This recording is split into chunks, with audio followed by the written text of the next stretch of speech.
আসসালামু আলাইকুম। পরাপার লাইফস্টাইলে সবাইকে স্বাগতম। আজকে আপনাদের দেখাতে চলেছি রামপুরা বিটিভি সেন্টারের পাশে একটা ভবন থেকে ভবনের ছাদ থেকে চারিপাশের ভিউ এবং ছাদে থাকা ছোট্ট একটি বাগানের দৃশ্য। আশা করি আপনাদের ভালো লাগবে। তো পুরো ভিডিওটা স্কিপ না করে দেখতে থাকুন। আশা করি যারা বাগান প্রিয় মানুষ আছেন অথবা শহরের ছাদ থেকে শহরের দৃশ্যগুলো দেখতে পছন্দ করেন তারা এই ভিডিওটা অনেক ভালো লাগবে তাদের। তো আজকে আমি আমার পাশের বাড়ির এক ভাবির সাথে চলে গিয়েছিলাম ওনার এইখানে এই বিল্ডিং এর মধ্যে টপ ফ্লোরে বিল্ডিং এর 8 তলায় তার ফ্ল্যাট আছে। সেই ফ্ল্যাটের মধ্যে আমরা ঘুরতে গিয়েছিলাম। আসলে ওখানে যাওয়ার কারণটা হলো ওনার ফ্ল্যাটটা খালি হবে, তো সেই ক্ষেত্রে সেখানে টুলেট দেওয়ার দরকার বা দেখার দরকার, সেজন্য যাওয়া হয়েছে। তো ভাবির সাথে আমিও গিয়েছিলাম, আমাকেও নিয়ে গিয়েছিল। সেই সুযোগে ভাবির ফ্ল্যাটটাও দেখে এসেছি এবং আশেপাশের সুন্দর মনোরম দৃশ্য দেখে এসেছি। আর এখানে যে ছোট্ট ছাদ বাগান আছে, যারা যারা এখানে ফ্ল্যাটের মালিক বা ভাড়াটে আছে তারা ছোট ছোট ড্রামে বা অনেক কিছুতে বালতিতে শাক সবজি ফলমূল সব কিছুই লাগিয়ে রেখেছে। তো দেখতে বেশ ভালো লাগে। আমার বাগান অনেক ভালো লাগে, বিশেষ করে আমার অনেক বাগান করার ইচ্ছা, কিন্তু আফসোস আমাদের কোনো ওরকম পরিবেশ নেই যে বাগান করব, ওরকম জায়গা নেই। তো এখানকার বাগানটা দেখে ভালো লাগলো। আর আমি যেহেতু আপনাদের সাথে মাঝে মাঝে ভিডিও শেয়ার করি, সেই ক্ষেত্রে আপনাদের সাথে একটু শেয়ার করে দিলাম যে রামপুরার একটা 8 তলা ভবনের উপর থেকে পাশের ভিউ এত সুন্দর দেখা যায়, সেটা আপনাদের সাথে একটু শেয়ার করলাম। আমার ভালো লেগেছে তাই আমি ভিডিও করেছি। আপনাদের যদি ভালো লাগে অবশ্যই কমেন্ট বক্সে জানাবেন। তো এই ছাদের মধ্যে কিন্তু কচু গাছ, বিভিন্ন ধরনের কচু গাছ আছে, এগুলো দুধ কচু। তো এখানে কচু গাছ আছে, লেবু গাছ আছে, সবেদা ফুল, অনেক কিছু এখানে। বিশেষ করে এখানে জবা ফুলের গাছ খুব বেশি, একটা গাছ থেকে ডাল ভেঙে ভেঙে অনেকগুলো জবা ফুল লাগানো হয়েছে। এগুলা প্রত্যেকটা গাছ একদম ফুলে ফুলে ভরপুর, তো খুবই ভালো লাগে। আর এই গাছটা দেখতে খুবই সুন্দর লাগছিল। এটা কি ফুল গাছ আমার নামটা মনে নেই, তবে ফুলটা চিনি। আর এখানে আছে অপরাজিতা গাছ, আর অপরাজিতা ফুল কিন্তু বেশ সুন্দর নীল রঙের হয়, খুবই খুবই ভালো লাগে আমার কাছে এই অপরাজিতা গাছ। তো এখানে এই তো কচু শাকও আছে, তারপরে এখানে আরো গাছ আছে অনেক। তো ভাবি এদিকে গাছ দেখছিল, তো আমি এই পাশ দিয়ে ভিডিও করছিলাম। আর এই তো লেবু গাছ, কত সুন্দর লেবু হয়ে আছে। এই লেবুর জাতগুলা অনেক বড় বড়, তো যারা যারা থাকে তারা লাগিয়ে রেখেছে। এখানে ডালিম গাছ, মেহেদি গাছও এখানে অনেকগুলো আছে দেখেছি, পুদিনা গাছ, তারপরে এখানে গাঁদা ফুল, তারপর নয়নতারা আর বিভিন্ন ধরনের পাতাবাহারের গাছ, তারপরে দেশি কচু, তারপর লাউ গাছ, কলমি শাক গাছ, এগুলো সব আছে এখানে। তারপরে মিষ্টি আলু গাছ।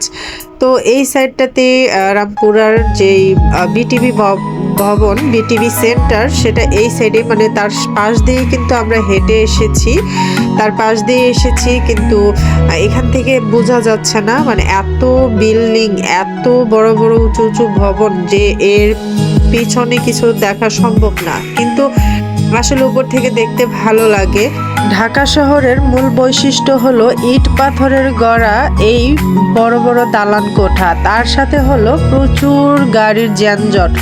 তো এই যানজটের মধ্যে এই বিল্ডিং এর উপর থেকে শব্দ দূষণ মুক্ত একটা জায়গা, যাদের বড় বড় দালান কোঠা আছে তার উপরে ছাদের একটা বিকেলবেলা শান্তিময় জায়গা। তো আমরা যেহেতু দুপুরের পরে গিয়েছিলাম, এখানে বর্তমান অনেক রোদ ছিল, আস্তে আস্তে রোদটা পরে এসে পরে অনেক ঠান্ডা একটা ভাব নিয়েছিল, ভীষণ ভালো লেগেছে। আর এই তো দেখুন জবা ফুল বেশ সুন্দর হয়ে ফুটে আছে। এই জবা ফুলগুলো কিন্তু অনেক সুন্দর, অনেক বড় হয়, খুবই ভালো লাগে। তো এখানে আরো অনেক আছে। এই তো দেখুন এখানে পুদিনা গাছ, তারপরে ধনে পাতা গাছ, অনেক কিছুই আছে। তো আমি এখানে ঘুরে ঘুরে দেখছিলাম, আর ভাবি তার পাশের যে বাড়িওয়ালা আছে তাদের সাথে কথা বলছে। এখানে অনেক কিছুই আছে। এখানে একটা বড় ডাটা গাছ, এখানে পাট শাক, তারপর লেমন গ্রাস আছে, তারপর অনেক কিছু আছে, বড়ই গাছ, সব কিছু মিলিয়ে বেশ ভালো লেগেছে। একটা ছোটখাটো বাগান, ছাদ বাগান, তার সাথে সুন্দর খোলামেলা পরিবেশ। বিশেষ করে যারা ঢাকা শহরে থাকে, যাদের ফ্ল্যাট আছে, তাদের মানে একটা বিকেলবেলা শান্তিময় আর একটা ভালো লাগার জায়গা হলো ছাদ। আর ছাদের সৌন্দর্য উপভোগ করা যায় বিকেলবেলা, যখন রোদ পড়ে যায়, বিকেলবেলা ঠান্ডা ঠান্ডা মুক্ত হাওয়া, বিকেলবেলার মানে একটু ক্লান্তি দূর করার জন্য ছাদে ঘোরাফেরা খুব ভালো লাগে। তো এই তো পাশ দিয়ে আমি দেখছিলাম ঘুরে ঘুরে।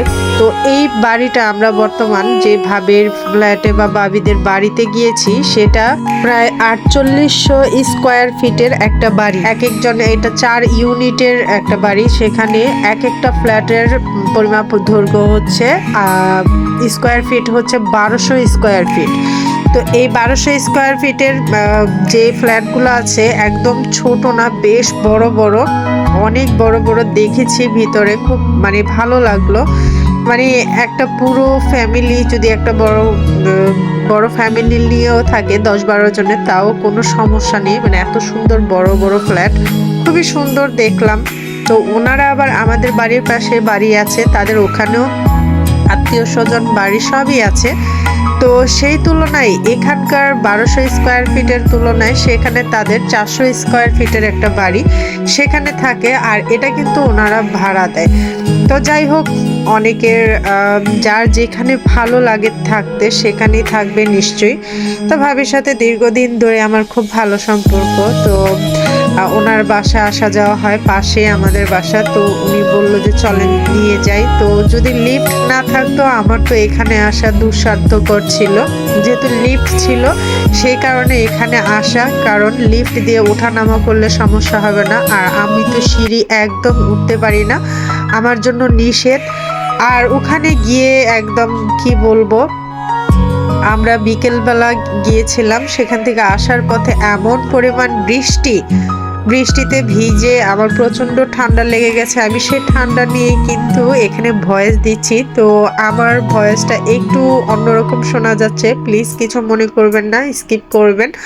আর ঠান্ডা লেগেছে প্রচণ্ড, বৃষ্টিতে ভিজে গেছি, অর্ধেক বৃষ্টি আর অর্ধেক সাইডে এসে দেখি কোনো বৃষ্টিই নাই, পুরো শুকনো। তো যাই হোক, এখানকার এই সুন্দর দৃশ্যগুলো দেখতে ভালো লাগছিল। এর ফাঁকে ফাঁকে ভিডিওগুলো করেছি, আর ভীষণ সুন্দর সুন্দর ফুল ছিল, গোলাপ ফুল দেখতে পেয়েছেন। তো এটা অপরাজিতা গাছ, এখান থেকে আমরা এখানকার চারা নেওয়ার জন্য খুঁজছিলাম, কিন্তু আফসোস এখানে ছোট কোনো চারা ছিল না, আর এটার যে বীজগুলো হয় সেগুলো কাঁচা ছিল। তো ভাবির বাড়িতেও কিন্তু ছাদ বাগান করা আছে, আমি প্রায় সময় সেই ভিডিও দিয়ে থাকি, আপনারা দেখেন। তো এখান থেকে অনেক সময় নিয়ে যায় চারা লাগানোর জন্য, সেখানেও হয়। ভাবির বাড়িতেও আমি এর আগে দেখিয়েছিলাম, একটা ডাল, এই জবা ফুল গাছের একটা ডাল নিয়ে লাগানো হয়েছিল, তার বাড়িতেও বেশ মানে কি বলবো ফুল হয়েছে। আর এই ছাদের উপরে গ্যান্ডারি মানে আখ উখ যে যেটাই বলে না কেন গাছ লাগানো আছে, আমার তো দেখে ভীষণ লোভ লাগছিল। তো এই ছাদের সাইড থেকে দেখছিলাম, আমার নিজেরই ভয় লাগছে কখন জানি হাত থেকে ফোনটাই না পড়ে যায়। তো বন্ধুরা, অনেক কথা বললাম, তো তোমাদের কেমন লাগলো রামপুরা বিটিভি সেন্টারের পাশ থেকে এই ভবনের ছাদ থেকে আপনাদের যে ভিউটা দেখালাম, কেমন লাগলো অবশ্যই জানাবেন। তো আজকের মতো এই পর্যন্তই, আল্লাহ হাফেজ।